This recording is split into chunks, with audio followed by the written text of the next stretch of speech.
आप देख रहे हैं सुपर भारत न्यूज।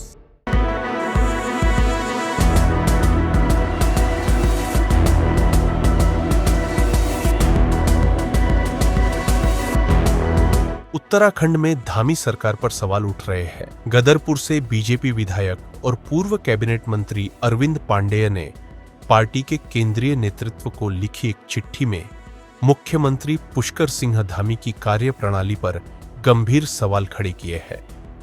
चिट्ठी में विधायक पांडेय ने आरोप लगाया है कि उनके और परिवार के खिलाफ कथित तौर पर फर्जी मुकदमे दर्ज कराए गए हैं। उनका दावा है कि बाजपुर थाने में उनके खिलाफ मुकदमा दर्ज हुआ, जबकि परिवार के सदस्यों पर भी धारा 420 के तहत मामला दर्ज किया गया है। चिट्ठी में एसएसपी के माध्यम से पुत्र को धमकाने का आरोप भी लगाया गया है। चिट्ठी में सुखदेव सिंह नामधारी का जिक्र करते हुए अपनी सुरक्षा को लेकर चिंता जताई गई है। विधायक ने खुद को संघ का पूर्व प्रचारक बताते हुए मामले की निष्पक्ष जांच की मांग की है। इस चिट्ठी के सामने आने के बाद कांग्रेस हमलावर हो गई है। उत्तराखंड कांग्रेस के प्रदेश अध्यक्ष गणेश गोदियाल ने कहा कि जब सत्ता पक्ष के विधायक को ही शिकायत करनी पड़ रही है तो आम जनता की स्थिति का अंदाजा लगाया जा सकता है। गोदियाल ने सरकार पर सिर्फ कागजों में विकास दिखाने का आरोप लगाया और इस मामले की एसआईटी जांच की मांग की है।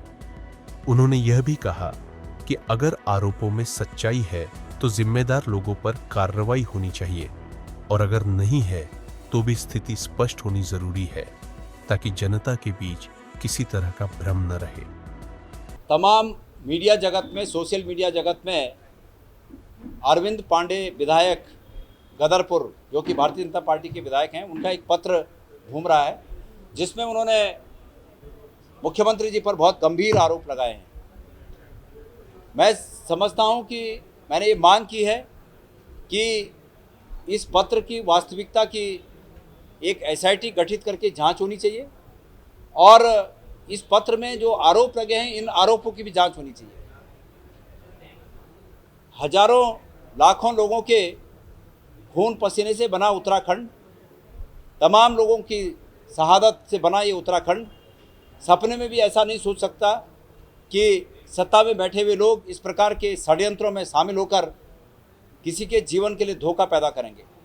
ये आरोप बहुत गंभीर प्रकृति के हैं और इन आरोपों की जांच के लिए न्यायिक अभिरक्षा में मैं एसआईटी की मांग करता हूं कि एसआईटी का गठन हो। मैंने महामहिम श्री राज्यपाल जी से समय मांगा लेकिन मुझे समय नहीं मिल पाया और अंततोगत्वा मुझे मीडिया में आकर ये बात रखनी पड़ी कि हम एसआईटी की मांग करते हैं। अगर मुझे समय मिला तो मैं वहाँ जाकर भी इस हेतु अपील करूँगा कि एक एसआईटी का न्यायिक अभिरक्षा में गठन हो और इन तथ्यों की जांच हो और इस पत्र की भी वास्तविकता की जांच हो। धन्यवाद। आप देख रहे हैं सुपर भारत न्यूज।